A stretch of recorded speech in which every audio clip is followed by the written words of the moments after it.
কি রে, কোথায় যাচ্ছিস? কেন? চিল করতে।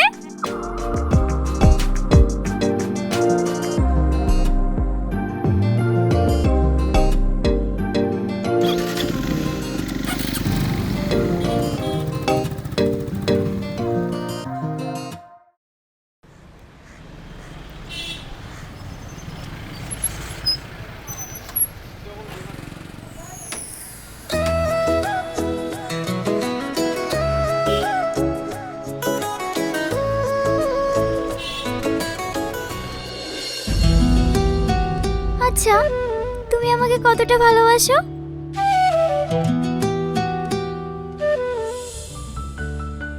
যতটা ভালোবাসা দরকার তার চেয়েও 1000 গুণ বেশি। আমার চুলগুলো কালার করলে কেমন লাগবে আমাকে? খুব সুন্দর লাগবে, আর এটাই তো এখন ট্রেন্ড। সর ম্যাডাম, আবার ভুলে গেছে। আপনার মোবাইলটা দেন, আমি এক্ষুনি সেরে এনে দিছি। ভুল হয়ে গেছে। তোর গোটা মাসের মাইনে দিলেও না এই ফোনের ডিসপ্লের টাকাও হবে না। তোদের মতো ছোট লোকদের যে কেন এই রেস্টুরেন্টে রাখে সেটাই বুঝতে পারি না। চলো শাহিন।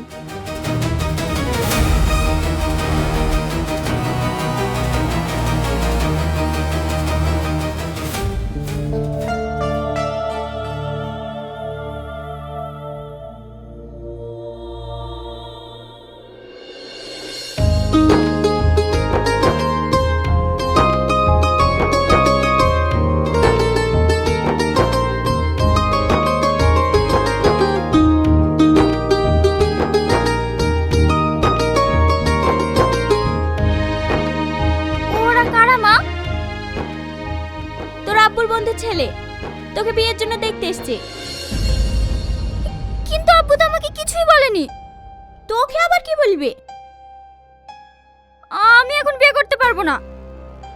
পাগলামি করিসনি, তুই তোর আব্বুকে ভালো মতোই চিনিস, আর তাছাড়া দেখলে বিয়ে হয়ে যাচ্ছে না। তাড়াতাড়ি রেডি হইলে।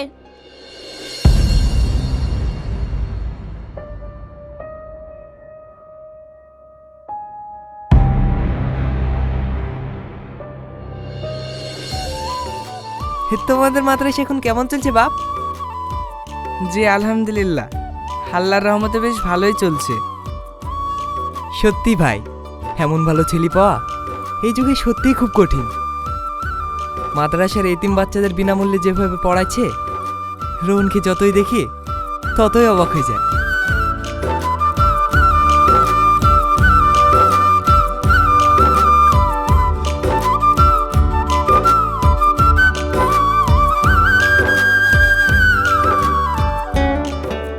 কি নাম মা তোমার? মাহি খাতুন। কোন ক্লাসে পড়াশোনা করছো? কলেজে 3rd সেমিস্টার। বাহ, খুব মিষ্টি মেয়ে। আর কিছু জানার থাকলে জিজ্ঞেস করেন। জানার আবার কি থাকবে, আমারই তো বন্ধুর মেয়ে। যাও মা, ঘরে যাও।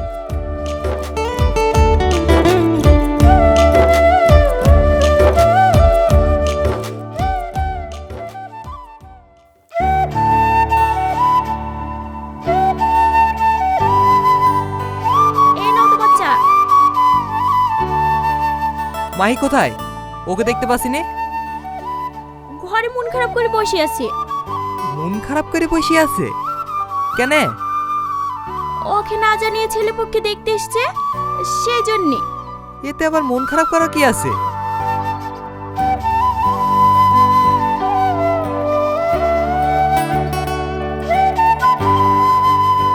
কি হয়েছে তোমার?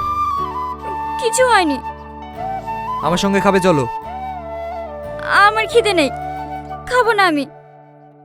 কখন খেয়েছো ঠিক নেই? আমি খাবার টেবিলে বসছি, তাড়াতাড়ি আসো। আব্বু, আমি এখন বিয়ে করব না। বিয়ে করবা না কেন? রোহন তো দেখতে শুনতে ভালোই। আমার এই বয়সটা আনন্দ করার, ঘুরে বেড়ানোর, বন্ধুদের সাথে চিল করার। এই বয়সে আমি বিয়ে করব না। বাজে বকো না। রোহন যথেষ্ট ভালো ছেলে। অনাথ বাচ্চাদের একটি মাদ্রাসা চালায়, যেখানে বিনামূল্যে সবার থাকার ও খাবার ব্যবস্থা করেছে। ওর মতো ছেলে আমাদের এই অঞ্চলে আর একটাও নাই। হতে পারে ও ভালো ছেলে, কিন্তু আমার ওকে পছন্দ না। তোমার পছন্দ আমি জানতে চাইনি। তোমার কি পছন্দ সেটা আমার জানা আছে। তোমাকে রোহনকেই বিয়ে করতে হবে।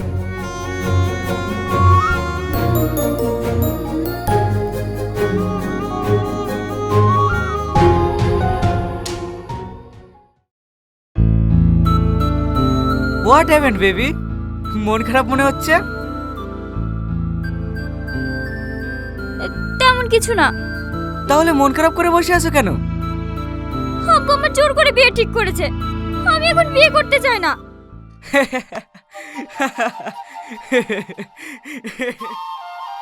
হাসছো কেন? সরি বাবু, রাগ করো না প্লিজ। বাই দ্য ওয়ে, ছেলেটি কেমন? আস্তে একটা মুলবি, মুখে বড় বড় দাড়ি, মাথা সবসময় টুপি পরে থাকে। সিরিয়াসলি? তুমি বিয়েটা করে ফেলো। কি? আমি ওকে বিয়ে করব? তোমার মাথা ঠিক আছে তো? সব শুনে যেটা বুঝলাম, তোমার আব্বু যেখানেই হোক তোমার বিয়ে দেবেই। আমার মনে হয় এই ছেলেটা অনেক ব্যাকডেটেড। একে বিয়ে করলে তুমি নিজের ইচ্ছে মতো যখন তখন আমার সঙ্গে দেখা করতে পারবে, নিজের ইচ্ছে মতো যে কোনো জায়গায় ঘুরতে যেতে পারবে। Life is chill baby. তাই বলে আমি বিয়ে করব? দেখো, আমি চাই তুমি লাইফটা এনজয় করো, তাই এমন বলছি। বাকিটা তোমার ব্যাপার। কিরে শাহিন, তোরা কখন আসলি? এই তো একটু আগেই। বস।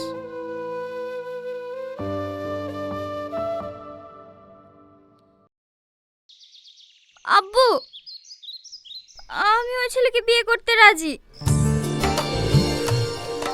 সত্যি মা? হ্যাঁ আব্বু, তোমরা বিয়ের ব্যবস্থা করো।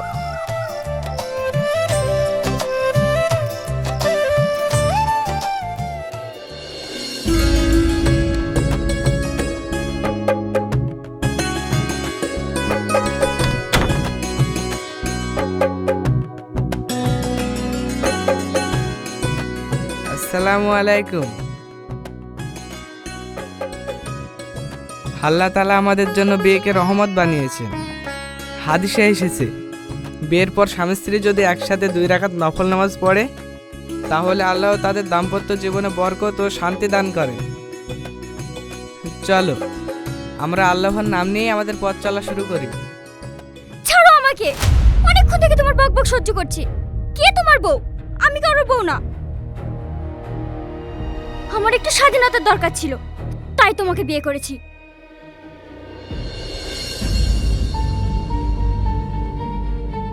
ছোট থেকে আমার একা ঘুমানো অভ্যেস। এই বিছানাতেও আমি একা ঘুমাবো।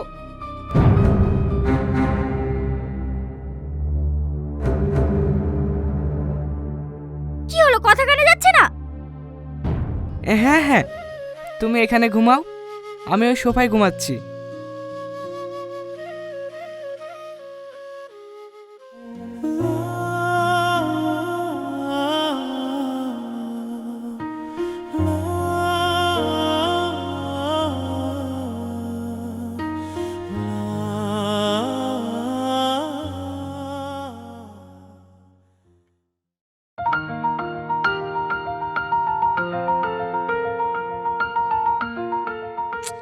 কি হচ্ছে এত রাতে? এখন আর রাত্রি নেই তো, ফজরের আজান দিচ্ছে। আমি মসজিদে যাচ্ছি নামাজ পড়তে, তুমিও উঠে নামাজ পড়ে নাও। ওহ প্লিজ, তোমার যা ইচ্ছা করো, আমায় কেন ডিস্টার্ব করছো?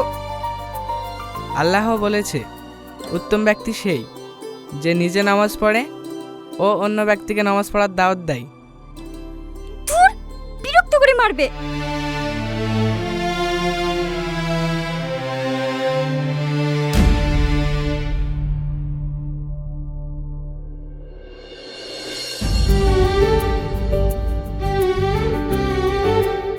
কোথায় যাচ্ছ তুমি? একটু বাইরে বেরোবো।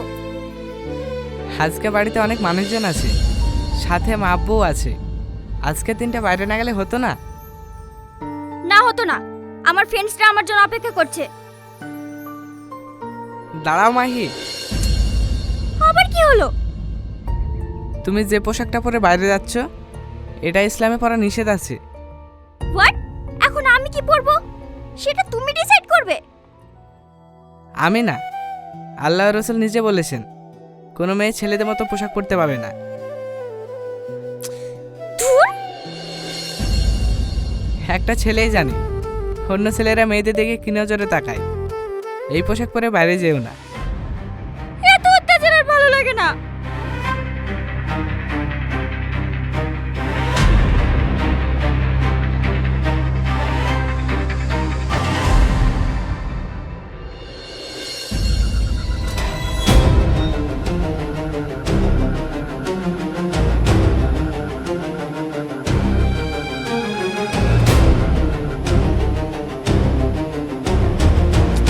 আরে থাম না, হাসছে।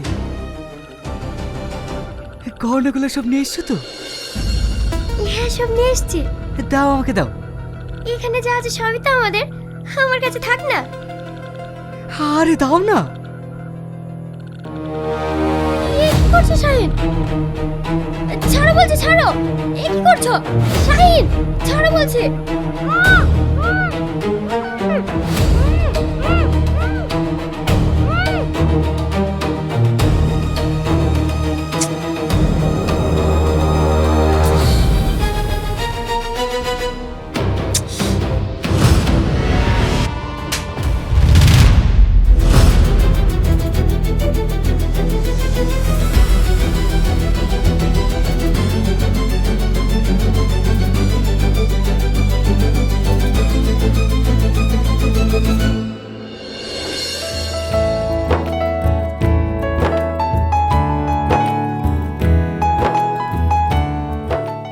আর আমার মেয়েকে আগে দাও।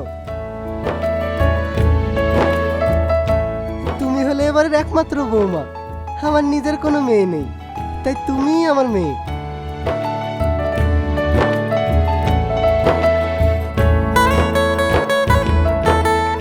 যদি তোমার কোনো রকম সমস্যা মনে হয়, নিজের মা মনে করে আমাকে সব কথা বলবে। কি হলো মা, খাও। আমি আর খাবো না মা, আমার পেট ভরে গেছে। আরে খা তো। সবাই কত ভালো, আমায় কত যত্ন করছে।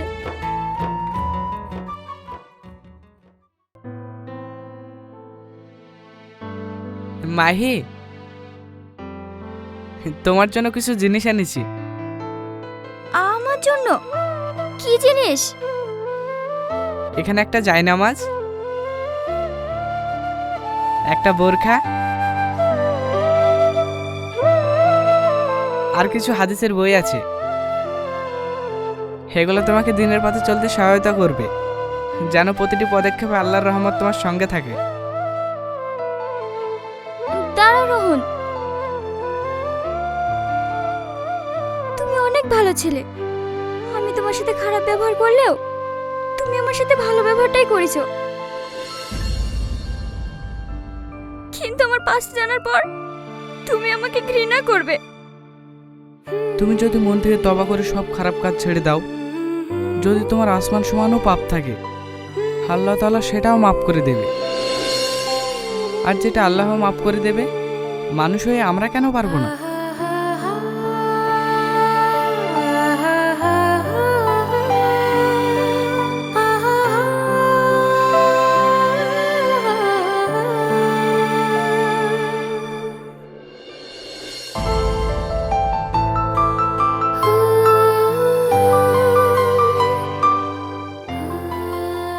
আমার কাছে লজ্জা পাওয়ার কি আছে? আমি তোমাকে শিখিয়ে দিচ্ছি।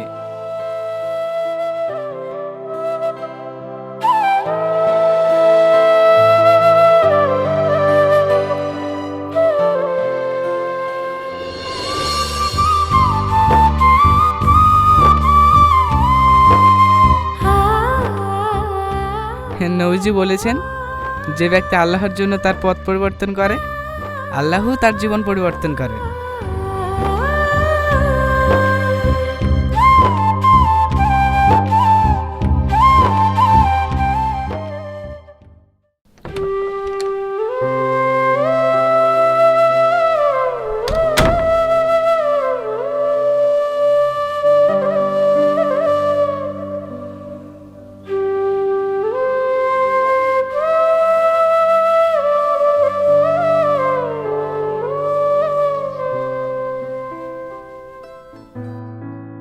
সত্যি মানুষ যে এত ভালো হতে পারে, তোমায় না দেখলে বুঝতামই না। আমি তোমায় কতই না কথা শুনিয়েছি, কিন্তু আজ আমি তোমার স্বামীর অধিকার দেব। আমার সমস্ত ভালোবাসা তোমায় দেব। ভাবি, মাদ্রাসা থেকে বাড়ার সময় রোহন ভাই একটা লরির সাথে অ্যাক্সিডেন্ট করি।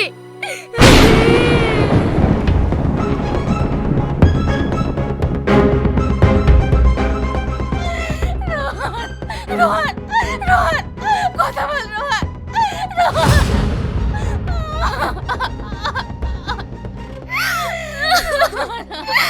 রোহন, একবার তাকাও না রোহন, দেখো তোমার কাপড়কে ঢাকা পড়েছি।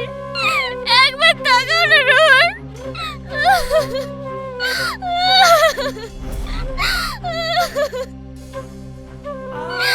আমি তোমাকে ভালোবাসি রোহন, আমাকে ছেড়ে যেও না। আমি কথা দিয়েছি, আমি আর কখনো খারাপ কাজ করবো না।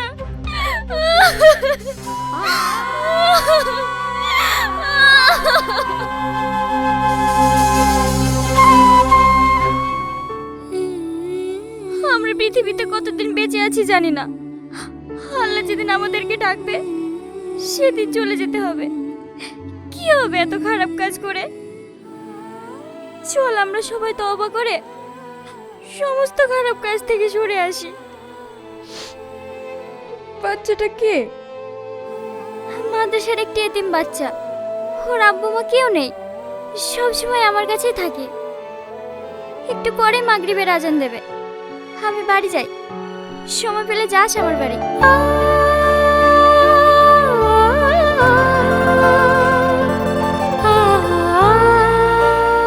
সত্যি আল্লাহ হেদায়েত দিলে এভাবেই মানুষের পরিবর্তন হয়।